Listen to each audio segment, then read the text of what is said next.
Good morning, welcome to Morning Outlook. This is Kim speaking on Monday the 14th of May. So starting off with the euro dollar, and it does look like it's sort of certainly in a decent bounce at the moment.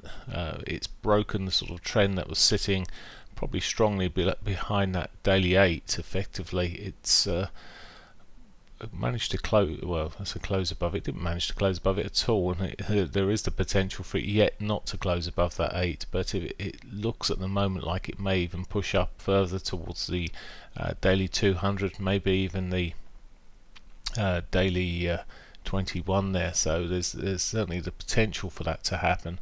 Coming down the time frames, and it's say solid up at high lows, high highs. We had this little old pitch here, this bedstead, as I used to refer to it as being called. It's probably got some other name as well, but well, it seemed relatively positive, and the market's hanging in there at the moment. So for this week, well, at the moment, should I say this week, today, we have got a bit of divergence going on the hourlies here.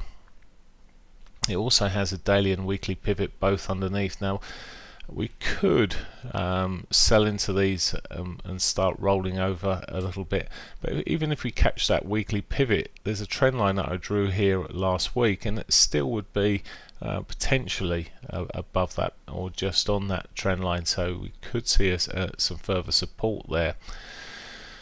At the moment it's quite difficult. I like the higher lows, higher highs that are sitting here, so I like the upper trend, and it has been suggested to me that I would be looking normally at buying, and yes, probably so. It would probably make a decent buy opportunity, maybe back towards the daily pivot even. We'll see how it runs, but for now, as I say, I am wary of the daily pivot and weekly pivot there, and I may get in a short position before then to play back towards those, but it will be going against the grain a little bit of what we're seeing at the moment. But bigger trend was still arguably down, but possibly broken. Right, okay, that's the euro, pound dollar. Now the pound is in a real messy situation for me. I can't do too much with it in terms of looking for trend, because it's just it put that expanding wedge on, then closed within the range of that last week, and it's this 4 hour sums it up. It ain't giving us too much in the way of clue where it's going, and the hourly same picture.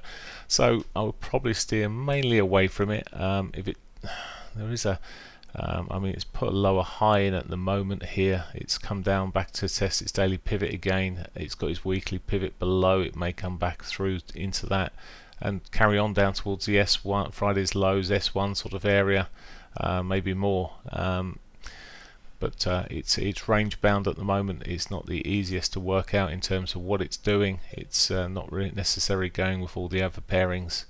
So I shall most likely stand aside of that today, especially this morning, unless something was really obvious. Now talking about this dollar yen, well, it started, in fact I'm going to draw this trend line, drag it up there. I didn't really want to do that last week for some reason, but there we go. Just drag that trend line all the way through. Now lots of tests of that.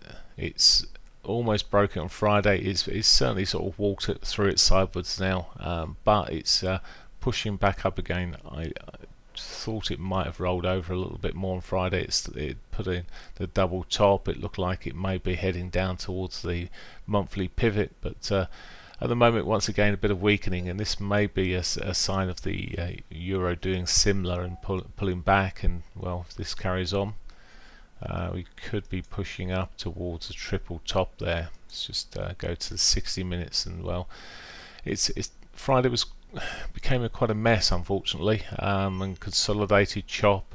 It's broken through the 60-minute 50, etc. at the moment, heading up to its S1. That may be as far as it runs. We'll see. Again, it's not very simple or clear to me, so I'll probably keep clear of that this morning too. Only really leaves me the euro so far, because I don't really want to be trading this next one. So the Aussie dollar there, pivot swing last week. Friday didn't really see much of a push through from that. It's now tempted towards its weekly pivot, which is below. Didn't quite make a double top here on the 4 hourlies, but the daily pivot, weekly pivot's not that far below. I think daily pivot we've already done. Yep, we've just done the daily pivot, so that's ticked off. So it has the potential to roll over here. As I say, never quite made a double top. It didn't look the strongest on what it's doing here anyway. Again, we'll see how these markets roll out. So unusually for me, I would say this sort of move that we've seen of late, the sort of the last couple of days of last week, look like, well, perhaps we are seeing a bit more of a bullish turn in this than we may do yet. This weekly pivot, daily pivot rather, may just hold it, and we may push up higher, but it's certainly not my favourite at the moment, so I shall again step aside. And finally leaves me the Canadian dollar to have a look at, and the dailies on that, well, they're a bit blank. Oh no, they're there. A bit of a bounce then on Friday.